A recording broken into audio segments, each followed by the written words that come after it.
సువార్త 5వ అధ్యాయం 2వ వచనం నుండి మనం 12వ వచనం మరలా ఒకసారి జ్ఞాపకం చేసుకుందాం. అందులో బైబిల్ అందరూ తెరిచి నాతో పాటు కలిసి చదివేదానికి ప్రయత్నం చేయండి. 5వ అధ్యాయము 2వ వచనం నుంచి 12 వచనాలు మనం చదువుకుందాం. అప్పుడు ఆయన నోరు తెరిచి ఇలా బోధింపసాగాను, ఆత్మ విషయమై దీనులైన వారు ధన్యులు, పరలోక రాజ్యము వారిది. దుఃఖపడు వారు ధన్యులు, వారు ఓదార్చబడుదురు. సాత్వికులు ధన్యులు, వారు భూలోకమును సంతృప్తించుకొనుదురు. నీతి కొరకు ఆకలింపులు గలవారు ధన్యులు, వారు తృప్తిపరచబడుదురు. కనికరము గలవారు ధన్యులు, వారు కనికరము పొందుదురు. హృదయశుద్ధి గలవారు ధన్యులు, వారు దేవుని చూచెదరు. సమాధానపరచు వారు ధన్యులు, వారు దేవుని కుమారులు అనబడుదురు. నీతి నిమిత్తము హింసింపబడు వారు ధన్యులు, పరలోక రాజ్యము వారిది.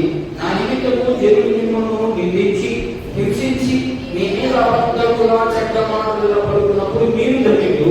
సంతోషించి ఆనందించుడి, పరలోకమందు మీ ఫలం పొందుకొని ఇలాగు వారు మీకు పూర్వకంబడిన ప్రవక్తలను హింసించిరి.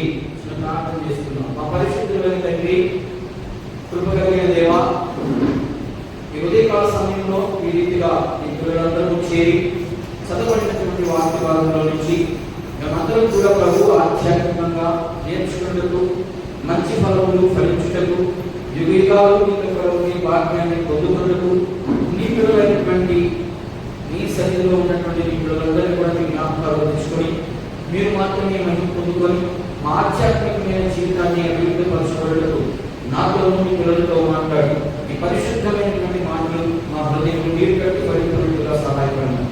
యేసుక్రీస్తు వారి ఉన్నతమైన నామములో ప్రార్థిస్తున్నాము తండ్రి, ఆమేన్. చదవబడినటువంటి వాక్య భాగంలో యేసుక్రీస్తు ప్రభువు వారు పరలోక రాజ్యంలో ఉండాలి అని ఎవరైతే అనుకుంటారో వాళ్ళ యొక్క జీవితం ఎలా ఉండాలనో యేసుక్రీస్తు ప్రభువు వారు ఇక్కడ బోధిస్తున్నటువంటి బోధన సమయం. అయితే మనం చాలా విషయాలు తెలుసుకుంటూ వచ్చాం. అందులో భాగంగా ఈరోజు 7వ వచనాన్ని మనం ధ్యానం చేస్తా ఉన్నాం. 7వ వచనంలో ఏం కనబడతా ఉంది అంటే, కనికరము గల వారు ధన్యులు, వారు కనికరము పొందుదురు. ముందుగా వాక్య భాగంలో వెళ్ళకపోతే కొన్ని మాటలు మనం నేర్చుకోవడానికి ప్రయత్నం. అసలు కనికరము అంటే అర్థం ఏంటి? ఈ లోకంలో ఉన్నటువంటి వారు పరిస్థితి ఏంటి? క్రైస్తవ్యంలో కూడా ఎన్ని మతనాలు ఉన్నాయో, ఎన్ని మతనాలు అంటే అర్థం ఏంటంటే ఒక్కొక్కరు ఒక్కొక్క ఆలోచనతో ముందుకు వెళ్తా ఉన్నారు. కానీ నీ ఆలోచన బైబిల్కి అనుకూలంగా ఉంటే మంచిదే. బైబిల్కి అనుకూలంగా లేకుండా బైబిల్ ఒకటి బోధించి నువ్వు ఒకటి ఎంచుకొని ఆ ప్రయాణం చేస్తా ఉన్నప్పుడు ఆ ప్రయాణం సరైనదా కాదా అని మనకి ఎలా తెలియబడుతుందంటే, లోకంలో ఉన్నటువంటి ప్రజల విషయంలో కానీ అలాగే యేసుక్రీస్తు ప్రభువు వారు బోధించిన విషయాలు కానీ రెండింటికి కంపేర్ చేసుకోవాలి. రెండింటిని ఏం చేసుకోవాలి? మనం సరి చూసుకోవాలి. వాళ్ళలాగా బైబిల్ బోధిస్తా ఉందా, లేకపోతే మనకు వేరే విధంగా ఏమైనా చెప్పాడు దేవుడు అనే విషయాన్ని మనం అర్థం చేసుకున్నప్పుడు మనకు బైబిల్ బాగా అర్థమవడానికి అవగాహన కలిగి ఉంటాం. అందులో ఖచ్చితంగా వారం వెంబడి వారము ఖచ్చితంగా దేవుని మందిరానికి వచ్చినప్పుడు మాత్రమే మనకు అన్ని విషయాలు అర్థమయ్యేదానికి అనుకూలంగా ఉంటాయి. లేకపోతే ఈరోజు చెప్పిందని మరలా వినలేదు కదా, మరలా చెప్పలేదు కదా. కాబట్టి మీరు ఖచ్చితంగా బైబిల్ అధ్యయనం చేసినప్పుడు మనం ఆడక ముక్క తీసుకొని ప్రసంగాలు చేయడం లేదు. ఏదైనా ఒక పుస్తకాన్ని తీసుకోవడం, ఒక అధ్యాయం అయిపోయేంత వరకు దాన్ని కంప్లీట్గా చేసి తరువాత మరొక పుస్తకానికి వెళ్ళడం జరుగుతూ ఉంది. కాబట్టి మీరు ఆ విషయాన్ని మనసులో పెట్టుకొని జాగ్రత్తగా వినడానికి ప్రయత్నం చేద్దాం.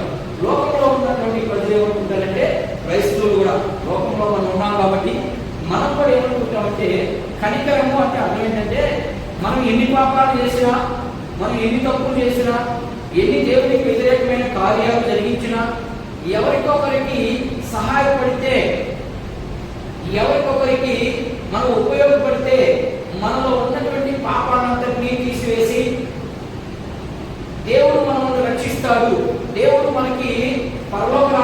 రక్షిస్తాడు, లేకపోతే అన్యులు మాట్లాడుతున్నట్టుగా వాళ్ళు ఏమంటారు, మోక్షం దొరుకుతుందని అనుకుంటున్నారేమో. కానీ బైబిల్ అలా చెప్పట్లేదు. బైబిల్ ఏం చెప్తా ఉంది, పాపము చేయకముందు ఎవరికి కనికరించినప్పుడు, ఉదాహరణకి నేను అంటున్నాను, నేను యేసుక్రీస్తు ప్రభువుని ఎరగక కలిగే ఎవరికి మంచి చేయలేదా? అందరికి మంచి చేసుకుంటా వచ్చారా? లేదే. ఎన్నో తప్పులు చేశాం, ఎన్నో మంచి చేశాం. అక్కని తప్పుకి మంచికి రెండింటినీ తగ్గుగా పెట్టి మనమే చేసుకొని, ఆహా నేను ఎక్కువ తప్పులు చేసినప్పటికీ చాలా మందికి సహాయం చేశాను కాబట్టి, చాలా మందికి నేను ఉపయోగపడ్డాను కాబట్టి దేవుడు నన్ను రక్షిస్తాడు, దేవుడు నాకు పునర్జన్మనిస్తాడు, లేకపోతే పరలోక రాజ్యంలో నేను ఉండగలను అని మీరు భావిస్తున్నారేమో. అది ఎంత మాత్రమో సబబు కాదు. బైబిల్ అలా చెప్పడం లేదు.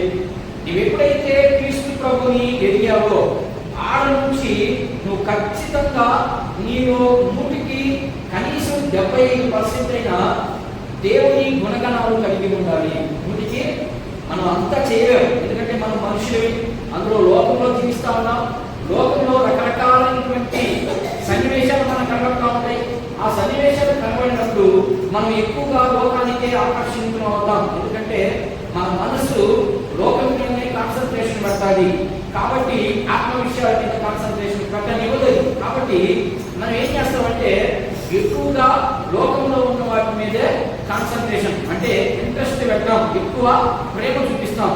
దేవుని గుణగణాలు లేకుండా మనము నిత్య రాజ్యంలో ఉండడానికి దేవుడు అనుమతించడు అనే విషయాన్ని యేసుక్రీస్తు ప్రభు అక్కడ ఉన్నటువంటి ప్రజలకి బోధన చేస్తూ ఇలా మాట్లాడతాం. దేవుడు మాట్లాడుతుంటే కనికరము గలవారు ధన్యులు, వారు కనికరము పొందులు. ఎక్కడ పొందుతారు? ఇప్పుడు పొందుతారు కనికరం పొందుతానన్నారు. ఈ భూమి మీద కనికరించే దేవుడు లేకపోతే కనికరం పొందుండేవాడా? కనికరము గలవారు ధన్యులు, వారు కనికరము పొందులు. లేకపోతే వారు ఏమంటున్నారు చూడండి, కనికరము గలవారు ధన్యులు, వారు కనికరము పొందులు. ఎప్పుడు పొందుతున్నారు? నీకేమైనా కనికరం వచ్చిందా? వచ్చిందమ్మా? మీకు కనికరం లేదా? ఉంది కదా, చాలా మంది కనికరం ఉంది కదా. అసలు కనికరము అంటే అర్థం ఏంటి? కనికరము అంటే అర్థం ఏంటంటే, ఉదాహరణకి నేను ఇంకొంచెం లోతుగా వెళ్ళి బైబిల్లోకి వెళ్ళడానికి, అంటే వాక్యభాగంలోకి వెళ్ళడానికి ఇంకొన్ని విషయాలు చూపించడానికి ప్రయత్నించాను. కనికరము అంటే ఏంటి? ఇంత వెళ్ళలేదు నేను. సౌలు రాజు ఉన్నాడు కదా, సౌలు రాజు కాదు, సౌలు ప్రవక్త ఉన్నటువంటి మన పౌలు సౌలుగా మార్చబడ్డాడు కదా. సౌలు పాత రోజుల్లో ఎలా ఉన్నాడు చూడండి.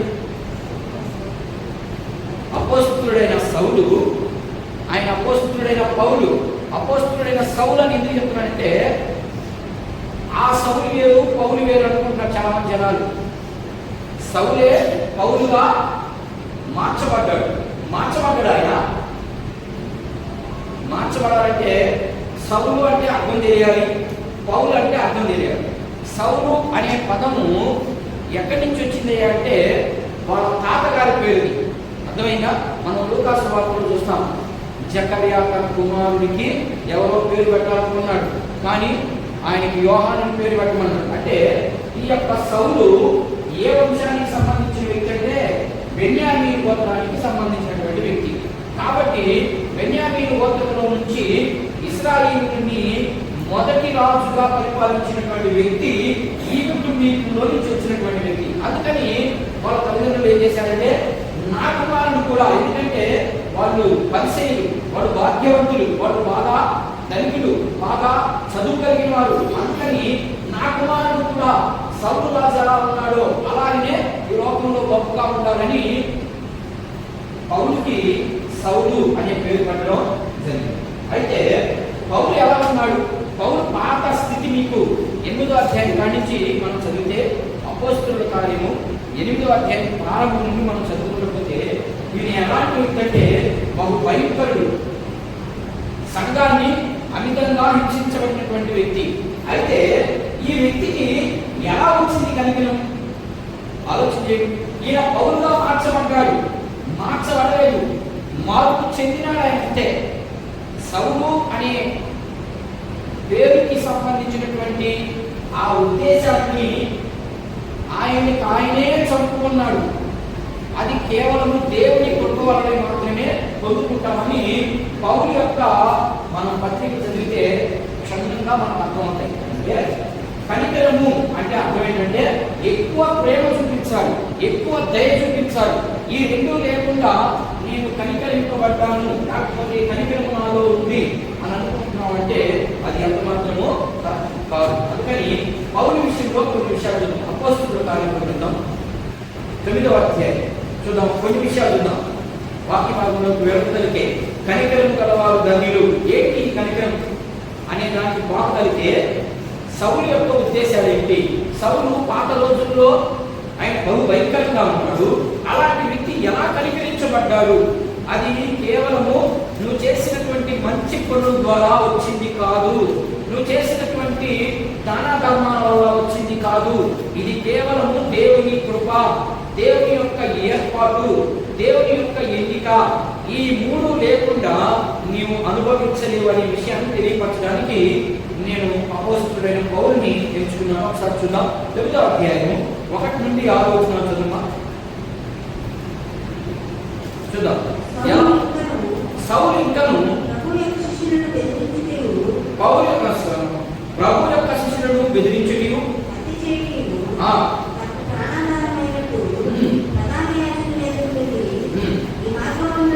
ఈ మార్గమందున్న పురుషులైన స్త్రీలైనను వారిని బంధించి యెరూషలేమునకు తీసుకుని వచ్చినప్పుడు దమస్కులోని సమాజం వారికి ప్రత్యుత్తరం ఇవ్వమని అడిగాడు. అతడు ప్రయాణం చేయొచ్చు దమస్కు దగ్గరకు వచ్చినప్పుడు అకస్మాత్తుగా ఆకాశం నుండి ఒక వెలుగు అతని చుట్టూ. ఇక్కడ ఎందుకు అతని చుట్టే ఎందుకు ప్రకాశించాలి? దమస్కుకి ఈయన ఒక్కడే బయలుదేరాడా? ఆలోచించేది ఒకసారి. మీరు బైబిల్ చదివేటప్పుడు ఖచ్చితంగా ఇలాంటి ఆలోచనలు మనం రావాలి. మనం బైబిల్ చదువుతా ఉన్నాం. బైబిల్ చదివేటప్పుడు పౌలుతో పాటు లేకపోతే సౌలుతో పాటు ఎవరు వెళ్ళలేదా? సౌలు ఒక్కడికి అక్కడ చుట్టుకున్నట్లు రాయబడి ఉంది. అకస్మాత్తుగా వెలుగు ఆయన్ని మాత్రమే పర్వానికి ఎవరు లేరా? మనకి ఎంత వచ్చినా చదవాలి. వెంటనే చదువుతూ వెళ్తే ఆయనతో పాటు కొంత సైనిక సమూహం బయలుదేరింది. ఎందుకని? వీళ్ళు యెరూషలేముకు పోయి ఆ ప్రాంతంలో ఆ దమస్కు మార్గంలో ఉన్నటువంటి వాళ్ళందరినీ కూడా యేసుక్రీస్తు ప్రభువుని నమ్ముకున్న ప్రతి జనాంగాన్ని ఏమేం చేస్తారైనా పట్టి చెరసాలలో వేసి బంధించి నానా రకాలుగా హింసించుతున్నటువంటి వ్యక్తి. ఈయనకి అకస్మాత్తుగా ఒక వెలుగు ఆయన చుట్టూ కమ్మింది అంటే ఇప్పుడు దాని అర్థం ఏమని? దేవుడు ప్రేమ కలిగిన వాడినా, లేకపోతే పాపం చేసేవాడిని ఇంకా పాపం చేయి అని ఆయన కనికరించగలిగిన దేవుడా? ఆలోచించేది. నేను కనికరం గురించి మాట్లాడుతూ ఉన్నాను. ఆ కనికరం ఎలా వచ్చింది? సౌలు మీద అసలు కనికరమే రాకూడదు, అంతే కదా మన లెక్క ప్రకారం. ఎందుకంటే దేవుని బిడ్డల్ని చాలా భయంకరంగా హింసిస్తా ఉన్నాడు ఆ వ్యక్తి. అలాంటి వ్యక్తిని దేవుడు ఏం చేయాలి? శిక్షించాలి మన లెక్క ప్రకారం అయితే. కానీ దేవుడు చాలా ప్రేమ కలిగిన వ్యక్తి, దయ కలిగిన వ్యక్తి, ఆయన ప్రేమాపూర్ణుడు. కాబట్టి ఇప్పుడు ఆయన ఏం చేశాడంటే అకస్మాత్తుగా ఒక వెలుగు ఆయన చుట్టూరు వేసొచ్చదు.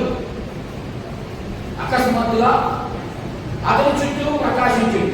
అప్పుడు అతను నేలను పడి, సౌలా సౌలా నీవేళ నేను చుట్టుచున్నావని అతనితో ఒక స్వరము పలుకుట విని, ప్రభువా. చూడండి, వెంటనే దీనికి ఏమొచ్చింది? అక్కడ మీరు గమనించాలి. ఇక్కడ ఏమొచ్చింది? సౌలు కింద పడిపోయాడు. సౌలు కింద పడిపోయి వెంటనే ఏం మాట్లాడుతున్నాడు? ప్రభువా అంటున్నాడు. ప్రభు అంటే అర్థమేంటి? నీకంటే ఇక గొప్పవాడు లేడు అని అర్థం. మనం అవి చాలా ఆ మాటలు బాగా గమనిస్తూ ఉండాలి. ఇప్పుడు సౌలు బయలుదేరాడు, బయలుదేరిన తరువాత దేవుని యొక్క వెలుగు అతన్ని కమ్ముకున్నది. మరి నిన్ను నమ్ముకోవడం కమ్ముకున్నది కదా దేవుని యొక్క వెలుగు. మరి కమ్ముకున్నప్పుడు నీలో ఎలాంటి పశ్చాత్తాప గుణం వస్తుందా? రాలేదు అంటే నీకు ఏమని అర్థము? ఏమని అర్థం? ఇక్కడ పౌరుని చూసి మనం నేర్చుకోవాలి. పౌలు వీళ్ళు వెంటనే ఏం చేశాడు? ఎప్పుడైతే ఆయన చుట్టూరు వెలుగు ప్రకాశించిందో వీళ్ళు వెంటనే ఏమైంది? ఆయనకి ఏమొచ్చింది? ఆయనకి మార్పు వచ్చిందా, లేకపోతే పశ్చాత్తాపం వచ్చిందా? పశ్చాత్తాపం వచ్చింది. పశ్చాత్తాపం వచ్చినప్పుడే మార్పు వస్తుంది మనిషికి.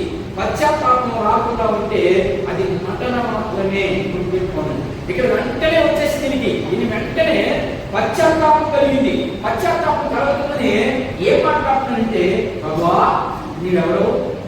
ప్రభు అంటే అర్థం ఏంటని? ప్రభు అంటే అర్థం ఏంటమ్మా? నీకంటే గొప్పవాడు ఇంకొకటి లేడు అని అర్థం అక్కడ. ప్రభువా చూడ మార్చదు. ప్రభువా నీవెవరని ఆయన అడుగుగా, నేను నీవు హింసించుతున్న యేసును అన్నాడు. వెంటనే ఏమొచ్చింది? పశ్చాత్తాపం కలిగింది. అయ్యో, నేను ఇప్పుడు దాకా హింసించింది ఎవరిని? యేసు ప్రభుని ఎవరిని హింసించాడా? యేసు ప్రభు శరీరధారిగా ఏమైనా ఉన్నాడా? లేడు కదా. 9వ అధ్యాయం కానీ లేడు కదా.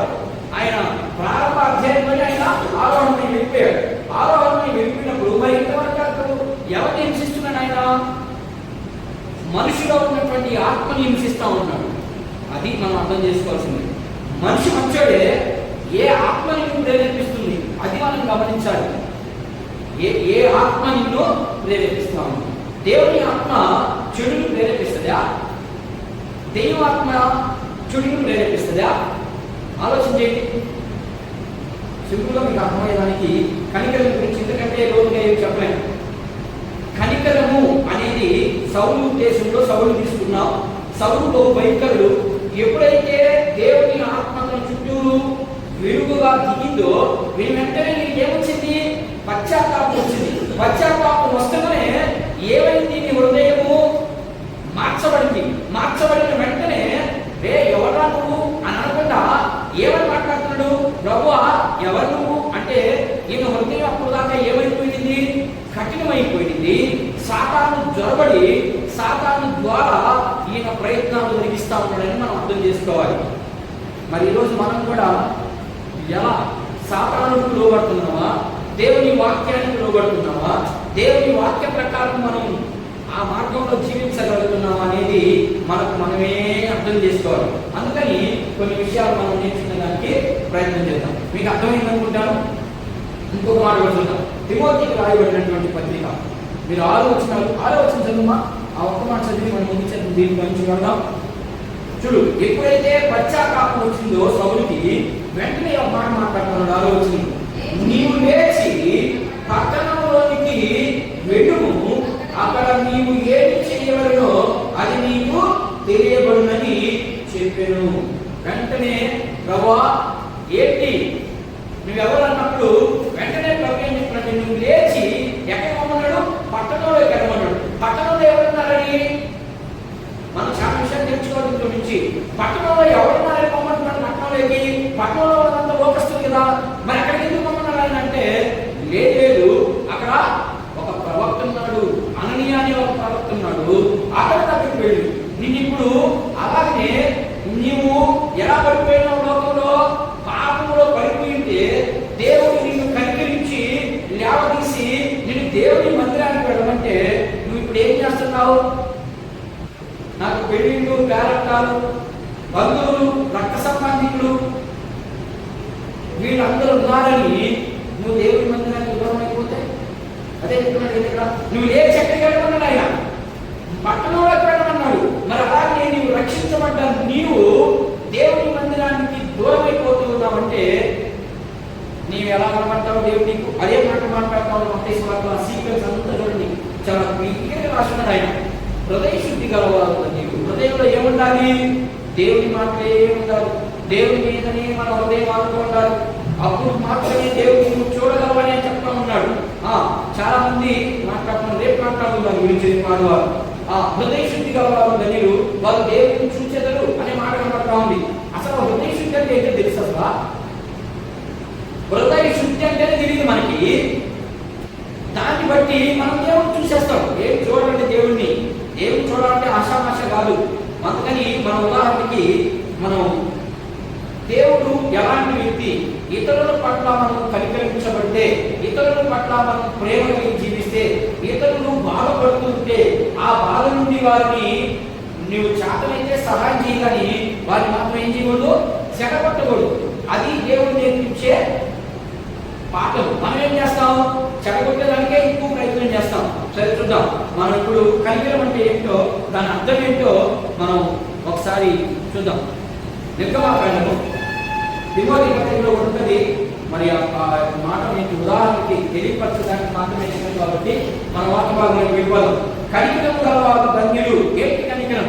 అసలు కనికరం అనే పదానికి అర్థం ఏంటి చూద్దాం. ఒక రాసింది నిర్గమాకాండము 34వ అధ్యాయం. దీని అర్థం ఏంటో అక్కడ కనబడుతుంది. ఇవి పాత నిబంధనలో ఎక్కువ కనబడతాయి ఈ మాటలు. చూద్దాం ఒకసారి. నిర్గమాకాండము 34వ అధ్యాయం 6వ వచనాన్ని ఒకసారి గమనించండి. అమ్మా, అతని ఎదుట యెహోవా అతనిని దాటి విడుచు యెహోవా కనికరము, దయా, దీర్ఘశాంతము,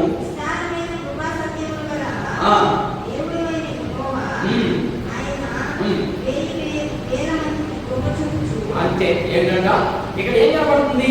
ఈ యొక్క సందర్భం ఏంటో తెలుసా? ఇక్కడ మోషే దేవుని దగ్గరికి వెళ్ళి, ప్రభువా నేను ఒకసారి చూడాలయ్యా. దేవుడు చూడగలరా? క్రొత్త నిబంధనలో దేవుడు నన్ను చూడగలరేమో కానీ పాత నిబంధనలో ఉన్నటువంటి దేవుడిని ఎప్పటికీ ఎవరు చూడలేరు, ఎప్పటికీ చూడలేరు. మరి ఇప్పుడు మనం చూసేది, ఇప్పుడు క్రొత్త నిబంధన ప్రకారం యేసుక్రీస్తు ప్రభు చాలా మంది చూస్తున్నారు కదా. మరి ఇప్పుడు మనం చూసేది ఆయన దేవుడు కదా, మనం అర్థం చేసుకోవాలి. ఇప్పుడు దేవుడు ఎలా వచ్చాడు కిందకి? కృపా సత్యములు కలిగిన వ్యక్తిగా, దీర్ఘశాంతం కలిగిన వ్యక్తిగా వచ్చాడు కాబట్టి మనం చూడగలుగుతున్నాం, లేకపోతే చూడదు. అదే ఇక్కడ మోషే అంటాడు, ప్రభువా నేను ఒకసారి నిన్ను చూడాలనుకుంటున్నానయ్యా, మరి నా మీద దయించి నీకు నాకంటే ముందున్నటువంటి నా పితరులు చెప్పారు నువ్వు చాలా దయగలిగిన దేవుడు అని, నువ్వు ప్రేమ కలిగిన దేవుడు అని మా పితరులు నాకు నేర్పించారు. కాబట్టి నిన్ను నేను ఒకసారి చూడాలనుకుంటున్నాను, మరి ఏంటి నా పరిస్థితి అని అడిగినప్పుడు దేవుడు ఎలా చెప్తున్నాడంటే, సరే ఓకే నన్ను చూడాలనుకుంటున్నాను కదా, సరే చూద్దురా అన్నాడు. చూద్దురా అని ఇప్పుడు 33వ అధ్యాయం చూడండి. 33వ అధ్యాయంలో చూడండి ఎలా చూశాడా? ఒకసారి నా సరే చూడండి. మీరందరూ చాలా మంది చూశారు అంటున్నారు. చూశారా దేవుడిని? మోషే చూడలేదు. చాలా మంది చూశారు, మోషే చూశాడు యారు చూశాడేమో, ఏం చూడలేదు. ఎలా చూశాడో చూద్దాం ఒకసారి. చూద్దాం 33వ అధ్యాయం 18 నుంచి 32 వచనాలు మనం గమనిద్దాం. చూద్దాం. కొత్త అతడు దయచేసి నీ మహిమను నాకు చూపమని అనగా ఆయన ఏం చేశాడట? నా మంచితనాన్నంతటినీ నీ ఎదుట చూపించాను, యెహోవా నామమును నీ ఎదుట ప్రకటించను. నీవు ఎవరినైతే కరుణిస్తావో నేను వారిని కరుణిస్తా. మరియు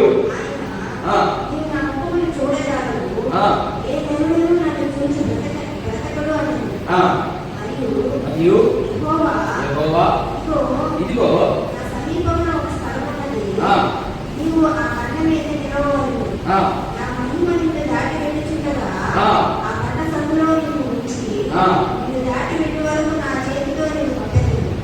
ఏం చెప్పాడు?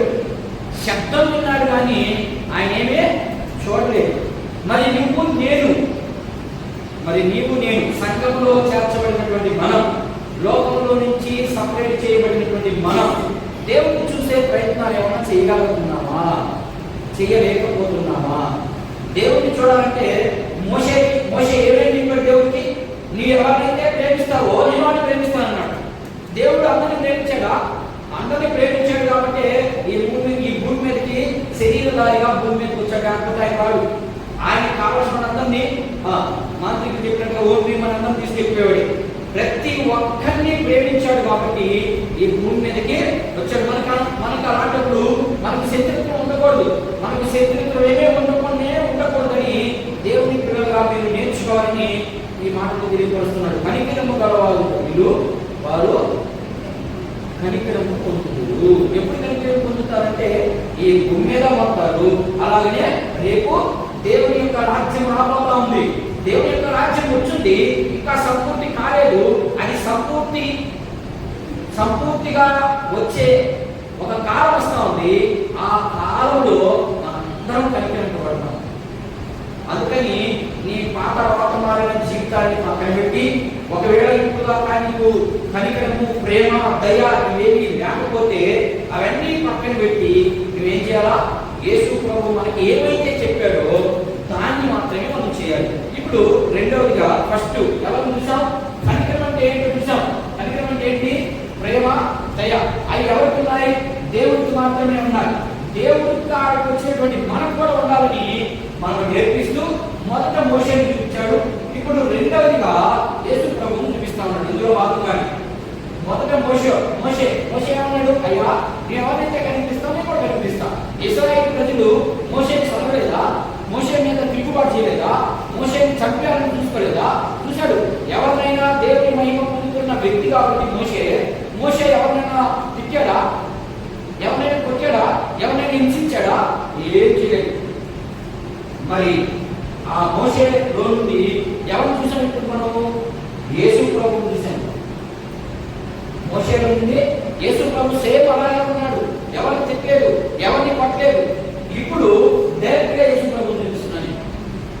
ఫస్ట్ మోషేలో కనబడదు ఆ గుణగణాలు, రెండవ గుణగణాలు యేసు ప్రభువులో కనబడుతున్నాయి. యేసు ప్రభు కంపేర్ చేశాం కాబట్టి మోషే ఎవరికంటే గొప్పవాడు?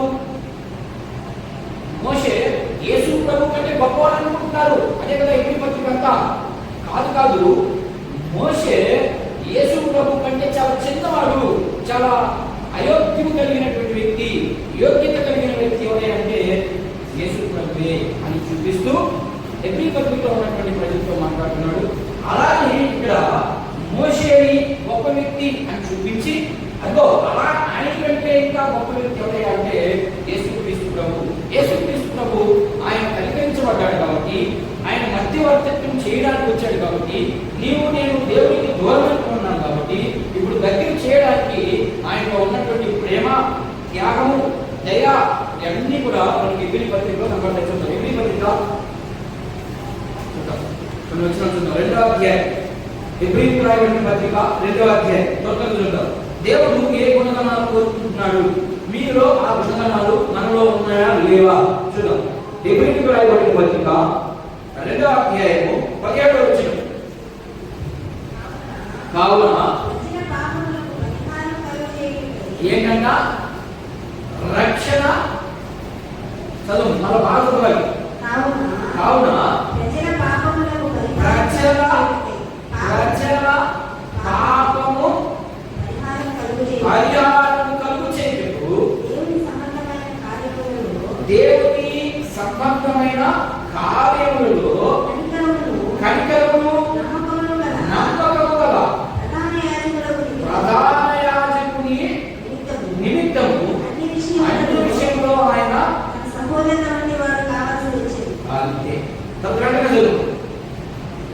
తన సహోదరు వంటి వాడు కావాల్సి వచ్చేది. అసలు యేసు ప్రభువుని శోధించబడాలి.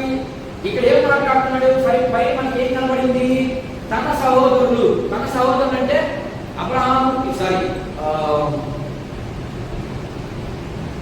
అహరోను కుమారులు యాజకత్వం జరిగిస్తా ఉన్నారు. అలాగనే తన సహోదరులు అని ఎందుకు మాట్లాడుతున్నాడంటే, ఇప్పుడు యేసుక్రీస్తు ప్రభు ఏమైపోయాడు? మోషే లేకపోతే లేవి యొక్క వృక్షంలో పుట్టాడు కాబట్టి సహోదరుడయ్యాడు. అంతే కదా? సహోదరుడయ్యాడు. ఎందుకు సహోదరుడై? దేవుడు సహోదరుడు అవ్వాల్సిన అవసరం లేదు. ఆయన ఏమైనా చేయగలడు. కానీ ఆయన కనికరము మన మీద ఉంచాలని, మనకు కూడా అలాంటి కనికరము రప్పించాలని దేవుడు శరీరధారిగా భూమి మీదకి వచ్చి సహోదరుడు వంటి వాడు కావాల్సి వచ్చాను. తాను శోధించబడి శ్రమ పొందని కనుక శోధింపబడు వారికి సహాయం చేయగలిగాడై ఉన్నాడు. నువ్వు శోధించబడుతున్నావా? ఏ విషయంలో సరే నీకు ఏ చేస్తాడైనా సహాయపడతాడు. ఎప్పుడు నీకు నిజంగా పశ్చాత్తాపం వచ్చినప్పుడు, నీవు నిజంగా కనికరం నీలో ఉన్నప్పుడు, నిజ నిజంగా నీలో ప్రేమ కలిగినప్పుడు మాత్రమే ఇవన్నీ నీకు సంప్రాప్తి అవుతాయి అనే విషయాన్ని ఇక్కడ తెలియపరుస్తున్నాడు. అలాగే యేసుక్రీస్తు ప్రభు ఒక ఆజ్ఞ రూపంగా మనకు కొన్ని మాటలు ఇచ్చాడు. ఆ మాటలు కూడా చూద్దాం. లూకా సువార్త 6వ అధ్యాయం చూద్దాం. ఆయన ఇచ్చినటువంటి ఆజ్ఞ ఏంటో చూద్దాం. లూకా సువార్త 6వ అధ్యాయం 36వ వచనాన్ని ఒకసారి మనం గమనిద్దాం. చూడండి. 6వ అధ్యాయం. అమ్మా, కాబట్టి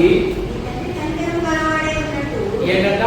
కాబట్టి మీ తండ్రి కనికరము గలవారై ఉన్నట్టు మీరు కూడా కనికరము గలవారుగా ఉన్నారు. అసలు మన కనికరము మనకు ఎక్కడి నుంచి వస్తుంది? మనకు కనికరం రాదు. వచ్చినా అప్పుడప్పుడు వస్తుంది, ఎప్పుడు రాదు మనకి. అప్పుడప్పుడు వచ్చి అటు వెళ్ళిపోతా ఉంటుంది. అట్లా ఉండకూడదు. మీ తండ్రి కనికరము గలవాడు కాబట్టి మీరు కూడా ఎలా ఉన్నారంట? కనికరము కలిగే వారిగా ఉండాలి. మాట్లాడతా ఉంది. ఇంకొక మాట చూద్దాం. ఇవన్నీ కూడా అతని మనకు సంబంధించినటువంటి మాటలు. వాడు ఉన్నటువంటి విశ్వాసం చూపిస్తా ఉన్నాడు. ఓ విశ్వాసులారా, మీరు కనికరం చేస్తున్నారు, మీరు పుణ్యాలు చేస్తున్నారు అనుకుంటారు, మీరు ధనధర్మాలు చేస్తున్నారు అనుకుంటున్నారు. దానివల్ల రక్షణ రాదు మీకు, దానివల్ల పరలోకం రాదు మీకు. ఎందుకంటే ఇవన్నీ ఆల్రెడీ పాత నిబంధనలో మాటకే ముందుంచుకొని చెప్పేశారు. దానివల్ల ప్రయోజనం లేదు. ప్రయోజనకరమైన మాటలు ఏమైనా ఉన్నాయంటే మీరు ఏముండాలి? ప్రేమ ఉండాలి, దయ ఉండాలి. ఈ రెండు లేకుండా రైలు నడవదు, అలాగే నీ ప్రయాణం కొనసాగదు అనే విషయాన్ని తెలియపరుస్తామని చూద్దాం సార్. మీకా గ్రంథము 6వ అధ్యాయం 8వ వచనం. అక్కడ 3 విషయాలు కనబడతాయి. దేవుడు తన తండ్రి దేవుడు ఏం కోరుకుంటున్నాడు అక్కడ కనబడతాయి. చూద్దాం. న్యాయంగా నడుచుకునియు, కనికరము ప్రేమించునియు, దీన మనస్సు గలవారుగా. చదువమ్మా. మీకా అమ్మా, మనుషుడా నీకు తెలియజేయబడింది. న్యాయంగా నడుచుకుని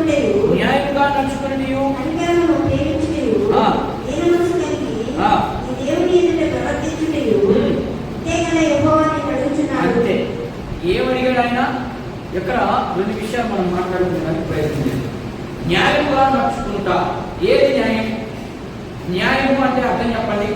న్యాయంగా నడుచుకుంటా. ఈ లోపల అసలు మనకే ఉందా న్యాయం? క్రైస్తవులుగా మనకే న్యాయాలు లేవు. మనం అందరికీ చెప్పడం అర్థమవుతాడు. న్యాయంగా నడుచుకోగలుగుతున్నావా? న్యాయంగా నడుచుకోలేకున్నాం. మనం న్యాయంగా నడుచుకున్నదంటే ఏంటి? మేము లోకంలో పోవద్దని ముందుగానే చెప్పాను. దేవుడు ఏం చెప్పారు మనకి? ఏమని చెప్పాడు? మా పాత నిబంధన నుంచి కొత్త నిబంధన వరకు నేను చెప్పిన మాటే వినండి అన్నాడు. వింటున్నావా? మరి మనం న్యాయవంతులుగా మరి మళ్ళా మనం ఎంత చెప్పగలం పక్కోడికి? నువ్వు న్యాయవంతులుగా చేసుకొని అవతల బోధించి అవతల వారికి నీకే న్యాయం లేదు. నువ్వు దేవుడు చెప్పిన మాట నువ్వే సరిగా ఇవ్వవు. మనం న్యాయవంతులు. 2వ మాట చూద్దాం. 2వ మాట ఏమన్నా? కనికరము. అసలు కనికరమే లేదు, మనకి ప్రేమే ఉండదు. వాడు వాతావరణ శ్రమపడుతున్నా పని మనకి ఎందుకు నాశనం పని? నేను బాగున్నాను. 3వది మనకే చూడు, దీన మనసు. అసలు ఇది మన జీవితంలో ఉండదు. దీన మనసు అనేది మన జీవితంలో ఉండనే ఉండదు. ఇది చాలా ప్రాముఖ్యం. దేవుడు అడిగే ముఖ్యమైనటువంటి ఆజ్ఞలు ఇవన్నీ ఖచ్చితంగా మనకు ఉన్నప్పుడే మనం పరలోక రాజ్యాన్ని స్వతంత్రించుకోగలం. లేకపోతే స్వతంత్రించుకోవాలా లేదు. స్వతంత్రించుకోవడం వల్ల అంటే ఖచ్చితంగా ఈ 3 విషయాలలో ఉండాలని దేవుని యొక్క వాక్యం. ఇవన్నీ ఉన్నప్పుడు సొలొమోను ఆ వ్యక్తిని ఎలా పరుస్తున్నాడు? ఒకసారి ఒక మాటలో సామెతల గ్రంథం 3:4 వచనం. ఇవన్నీ ఉండగలిగిన వ్యక్తి ఎలా ఉంటాడు అక్కడ రాశాడు. చూద్దాం. సామెతల గ్రంథం 3వ అధ్యాయం లాస్ట్ చివరికి వచ్చేసాం. అమ్మా, దయను సత్యమును ఎన్నడను నిన్ను విడిచిపోనీకుము వాటిని. అమ్మా, ఈ మాట చాలా ఆలోచించి ఏమిటంటే దయను తన జన్మ దయను సత్యమును ఎన్నడను నిన్ను విడిపోనీకుండా వాటిని. ఏంటిది? కంఠభూషణం అంటే అర్థం గొంతు కదా. దీనికి కంఠభూషణం అంటే అర్థం అందం కదా. అందం భూషణం అంటే అర్థం ఏంటంటే అందముగా, నీ కంఠానికి అందముగా ఏం ధరించుకోమంటున్నాడు? మనం చదువు, నీకు అర్థం కావట్లేదు వాక్యం, అర్థం చేసుకునే ప్రయత్నం చేసి చదువు. దయను సత్యమును ఎన్నడూ అంటే అవి ఎలా ఉన్నారంటే నీ కంఠము ద్వారా అవన్నీ వచ్చేది బయటికి, అంతే కదా. దయ ఎక్కడ వస్తుంది? నువ్వు మాట్లాడే మాట ద్వారా, అంతేనా? న్యాయం ఎక్కడ వస్తుంది? నువ్వు మాట్లాడే తీరుని బట్టి. న్యాయమా అన్యాయం? అందుకని ఆయన ఏమంటున్నాడంటే దయను ప్రేమ లేకపోతే దయను న్యాయమును నీ కంఠములకు పూలాహారముగా, మనం వేసుకుంటాం కదా ఆహారాలు, నెక్లెస్లు వేసుకుంటున్నా పెళ్ళిళ్ళకి పేరంటాలకి, అలా ఉండాలి ఇప్పుడు నీకు. చూడండి సొలొమోను ఎంత క్లారిటీగా ఇస్తున్నాడు. నువ్వు ఎలా ఉండాలంటే అప్పుడు కింద వచ్చిన చదువు, సాయంత్రం కింద వచ్చిన చదువు ఒకసారి ఆయన ఏమని రాయబడి చూద్దాం ఒకసారి. అబ్బా ఏమమ్మా, ఇప్పుడు దాకా కంఠం గురించి మాట్లాడాడు, వెంటనే ఎక్కడ ఏం మాట్లాడుతున్నాడు? నీ హృదయాన్ని గురించి మాట్లాడుతున్నాడు. ఏంటి రాసుకోవాలమ్మా? బంగారు రాసుకోవాలన్నా? అదే కదా అక్కడ రాయబడింది, నీ కంఠానికి భూషణము అదే అన్నాడు. అంటే బంగారు అలంకరించుకున్నట్లు అలంకరించుకో అన్నాడు. దాన్ని వెంటనే కింద ఏమని మాట్లాడుతున్నాడంటే నీ హృదయం మీద రాసుకో. ఏం రాసుకోవాలి? నేను ఈరోజు 5,000 బంగారు అన్నాను, అదిగా రాసుకోమన్నది. ఈరోజు దేవుడి వాక్యాన్ని చదివాను, విన్నాను, దీంట్లో నుంచి నేను ఎంత నేర్చుకోవాలి అవి రాసుకోమన్నది ఆయన. నీ హృదయంలో రాసుకో, నీవు ఎందుకు చూసుకో. ఈరోజు వాక్యంతో మాట్లాడింది మాటల నుంచి నీ హృదయంలో ఏమన్నా తీసేయాలి, ఏం చేయాలి? వీటిని రాసుకోవాలి, వీటిని మిగతా ఉండాలి. ఎందుకు లోపల జబ్బు ఉందంటే మాతలు ఎందుకు మిగుతున్నారు, మాతలు ఎందుకు మిగుతాం అంటే ఆ జబ్బు పోయేదానికి. అందుకనే వాక్యాన్ని ఏం చేయాలి? మనము మన హృదయం శుద్ధి కావాలంటే ఏం చేయాలి? వాక్యాన్ని ధ్యానం చేస్తూ ఉండాలి, ప్రార్థనలో గడపాలి. ప్రార్థన చేసినంత మాత్రమే వాక్యం చదవకుండా ఉండకూడదు, వాక్యం చదివితే ప్రార్థన చేయకుండా, ఈ రెండు సరి సమానంగా వెళ్ళాలి. దీన్ని కింద వచ్చిన ఏమంటాడంటే ఒక మాట చదువుతాం. తిమోతికి రాయబడినటువంటి పత్రిక, మొదటి పత్రిక. నేను చివరి భాగంలోకి వచ్చేసాను, తొందరగా ముగించడానికి ప్రయత్నం చేస్తాను. 4 విషయాలు చూపించి ముగించడానికి ప్రయత్నం చేస్తాను. చూద్దాం, చూడండి. ఈ రెండు ఏమంటా? కనికరము, దయ, ఈ రెండు ఎలా ఉండాలో నాకు చూపిస్తున్నాడు. నీ కంఠానికి నీ హృదయానికి ఉండమన్నాడు. ఇప్పుడు కంఠము హృదయం రెండు ఒకటే. ఎక్కడ ప్రారంభం అవుతుంది? ముందు ఆలోచన నెత్తిన ఎక్కడ వస్తుంది ఆలోచన? ఎక్కడ పుట్టింది ఎక్కడికి పోదు, ఏడ పుట్టి ఎక్కడ పోవాలి. అందుకని ఇవి రెండింటినీ ఎలా ఉంచుకోమన్నాడు అక్కడ చూపిస్తున్నాడు. తిమోతికి రాయబడినటువంటి పత్రిక, మొదటి పత్రిక, మొదటి అధ్యాయం 2వ వచనం. విశ్వాసమును బట్టి నా నిజమైన కుమారుడైనటువంటి, అంటే అబద్ధంగా ఉన్నాడని అర్థం అక్కడ, అబద్ధమైన కుమారుడు ఉన్నాడని అర్థం అక్కడ, లేకపోతే ఆ పదం వాడబడదు. నా నిజమైన కుమారుడైనటువంటి తిమోతికి శుభమని చెప్పి రాయని. ఏం మాట్లాడుతుంది ఇక్కడ? తండ్రి అయిన దేవుని నుండి, మన ప్రభువైన యేసుక్రీస్తు నుండి ఏం మాట్లాడుతుంది ఇక్కడ? 2 మాటలు మాట్లాడుతున్నాడు. చూడండి ఇక్కడ, ఇదో కనికరం ఎక్కడి నుంచి వస్తుంది అనే పదంలో నుంచి మాట్లాడుతున్నాడు. ఇక్కడ కనికరం ఎక్కడి నుంచి వస్తుందంటే దేవుని యొక్క నుండే వస్తుంది, లేకపోతే ఇంకెక్కడి నుండి రాదు. అందుకని ఇప్పుడు ఏం చెప్తున్నాడు ఆయన? కృపయు, ఇక్కడ 2 పదాలు ఉన్నాయి. ఏమేమి ఉన్నాయి? కృప, కనికరం. ఈ 2 సమాధానం వచ్చేసంటే కృప, కనికరం. ఈ 2 రైలు ప్రయాణం ఎలా ఉంటుందో విశ్వాస జీవితం అలా ఉండాలి. ఈ 2 లేకుండా విశ్వాసిగా చలామణి అవ్వలేడు. ఒకవేళ అయినా నీ మట్టికి అది అవతల ఇతరులకి దేవునికి అది సరైనటువంటి ప్రయాణం కాదు. కాబట్టి ఇప్పుడు కృప అంటే ఏంటో చూద్దాం. కృప అంటే ఏంటి? అసలు కృప అంటే ఏంటి? కృప ఏం చేస్తుంది? మన దేవుడు ఎలాంటి దేవుడు? ఇందాకే మనం చదువుతున్నాం, ఉదాహరణతో చదువుకుంటూ వచ్చాం. ఆయన ఎలాంటి వాడు? కనికరం కలిగిన దేవుడు, కృప కలిగిన దేవుడు. కృప అంటే అర్థం ఇది ఏ కాలం, ఏ యుగం ఇది? కృపాయుగం అంటే అర్థం చెప్పండి, చెప్పేసారు మీరే. కృప అంటే అర్థం ఇంత శుక్రుడు అర్థమైంది మీకు. ఇది కృపాయుగం. కృపాయుగం అంటే అంత ముందున్నదే ద్వాపరయుగమా? ఇప్పుడు కృపాయుగం. ఓకే, అక్కడ ఉంటుందా ఏ యుగం? ఎన్ని యుగాలు ఉన్నాయి? ఎన్ని యుగాలు ఉన్నాయమ్మా? 7 యుగాలు ఉన్నాయి. అందులో ఇదే చివరి యుగం కృపాయుగం. అంటే 6 యుగాలు అయిపోయినాయి.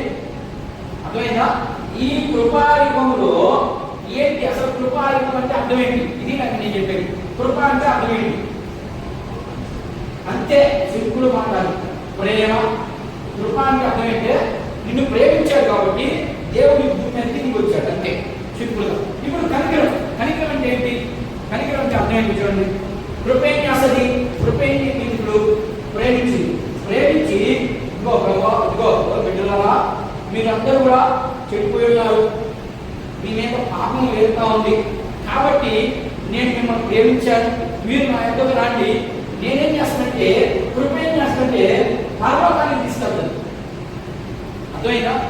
కృపా సత్య సంపూర్ణుడుగా మన మధ్యకి వచ్చాడు అన్నటువంటి ఆ కృప ఏం చేస్తుందంటే మనల్ని పరలోకానికి తీసుకెళ్ళిపోవాలి. ఎప్పుడు? దేవుని మాట వినినప్పుడు. మనం చూసుకున్నాం శుక్రవారం రోజు. దేవుని మాట వింటే, వినకపోతే వాళ్ళు వేరే. దేవుని మాట ఎవరైతే వింటారో తూచా తప్పకుండా పాటించాలి. ఇవి కొన్ని అన్ని పాటించలేము, కొన్ని పాటించగలిగేవి కూడా పాటించలేకపోతున్నాం.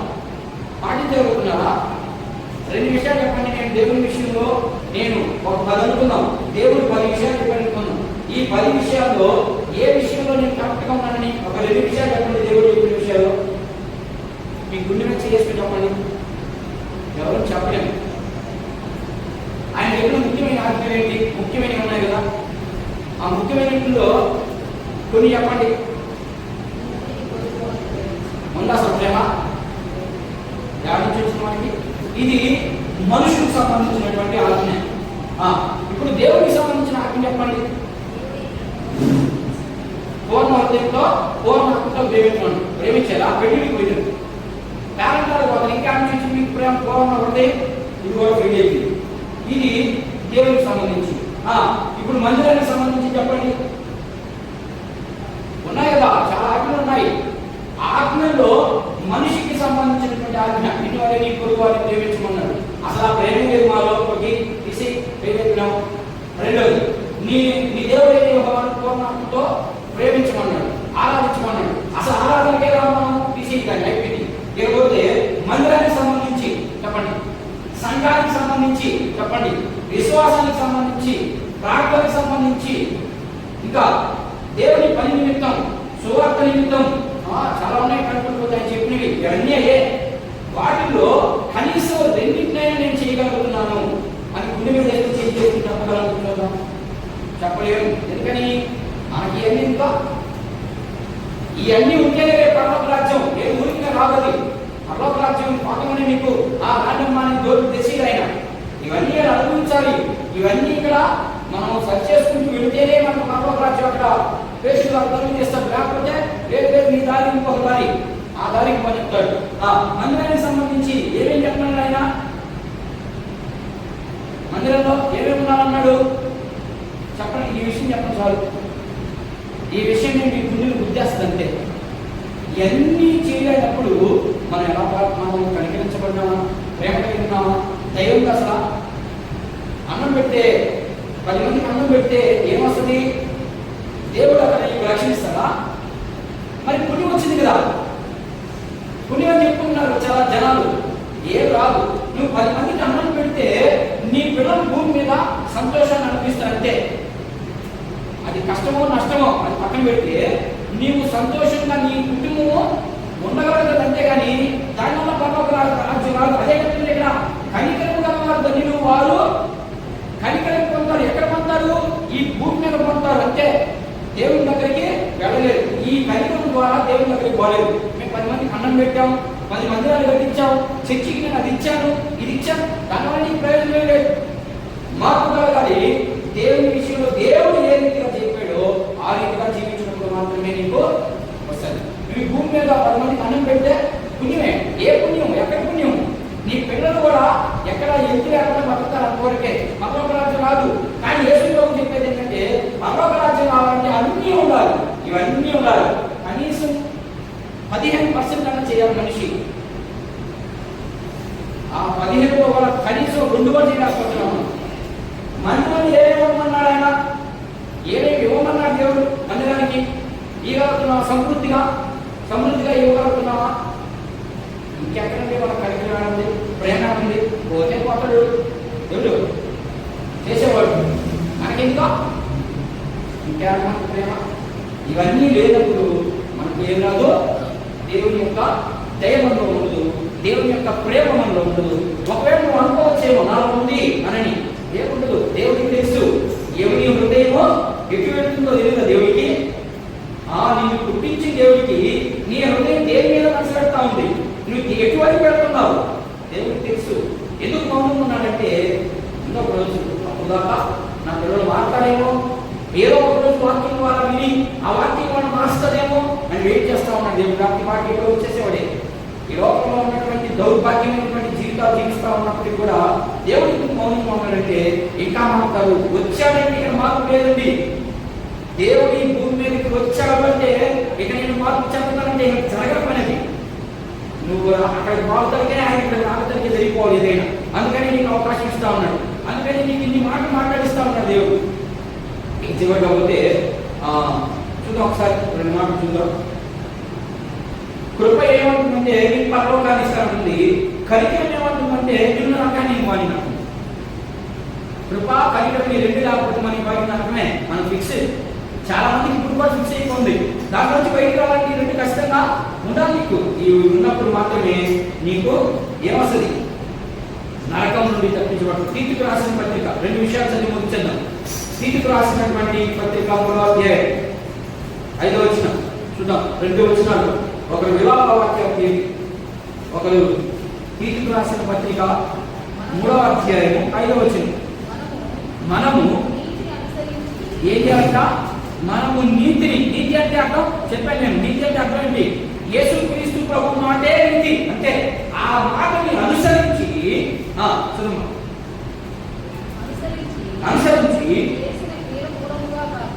ఏమా చదువు, బాగా చదువు, విధానం చదువు.